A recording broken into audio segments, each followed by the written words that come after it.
The Celtics and New York Knicks took the court for the opening game of the NBA season Tuesday night, a clash that Jalen Brunson said Tuesday morning was a fair barometer, despite being the first game, for where the new-look Knicks stand against the defending champions.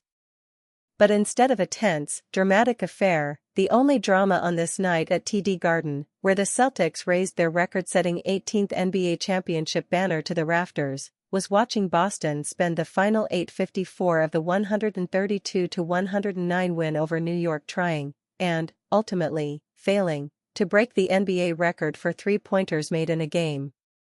After Al Horford had Boston's third straight make to start the fourth quarter with 8:54 remaining, pushing Boston into a tie with the Milwaukee Bucks for the NBA record with 29 makes in a game, the Celtics went on to miss 13 consecutive attempts to break it, including 3 airballs and several other ugly misses, in what turned out to be the only thing that didn't go Boston's way on this season opening night.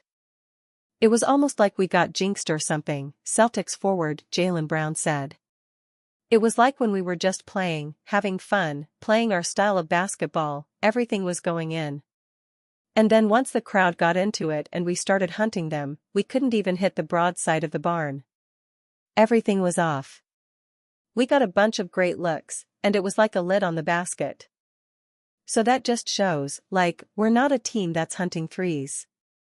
We play the game and we do what we're supposed to do, but I think towards the end it was tough because we wasn't playing the way we had normally played. But we still had a bunch of great looks."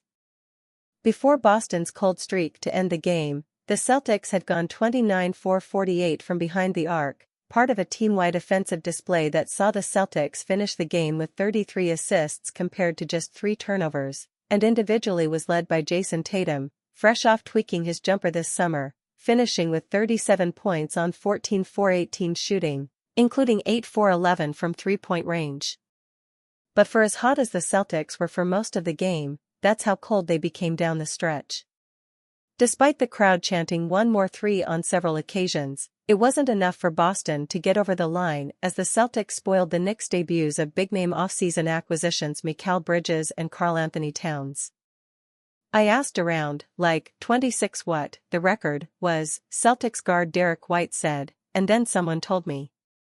And then when we were tied, I was like, oh, we're one away from the record. I shouldn't have said anything. It's kind of like a no-hitter, huh? I blame myself for that one." On the other side of things, the Knicks were blaming themselves, and, specifically, their defense, for allowing this game to get away from them as quickly and thoroughly as it did. From coach Tom Thibodeau to Towns to Brunson, every part of New York's franchise made it clear that it's going to take a far better effort at that end of the court to compete with Boston for Eastern Conference supremacy. "We can talk about offense all y'all want," said Towns, who had 12 points and 7 rebounds in 23 minutes in his Knicks debut. "I'll leave that to y'all when y'all go home and write the stories. But I know for us we gotta play defense." Boston also seemed to repeatedly catch New York off guard with quick looks in transition, another thing everyone pointed to as a problem in this game. And, according to Second Spectrum, the Celtics made 15 three-pointers on half-court sets that came within the first 12 seconds, tied for their most in a game since player tracking began in 2013-14. "We were in rotation," said Brunson, who led the Knicks with 22 points in 24 minutes. "It started with Jason knocking down a lot of shots off the pick and roll and then us adjusting and him making the right play, getting us in rotation. So gotta give the credit to them. They're a good team. What they do is unique, and we were just on our heels all night." What everyone on both sides agreed on, however, was that this was just one game of 82 for both teams. And while Boston fulfilled its stated mandate to try to approach the season as if it was a team challenging for the title, rather than one coming off claiming its 18th NBA championship, New York now sees just how much work it has to do in order to reach the levels it hopes to this season. "It's game 1, Thibodeau said. We didn't have that much time yet. But it's early, and you gotta learn from it. So our thing is get better from this and watch film, and I think it was a great test for a team like this, who are already up there. It's a good test, and we'll learn from that and try to build on what we got to do with our habits and everything."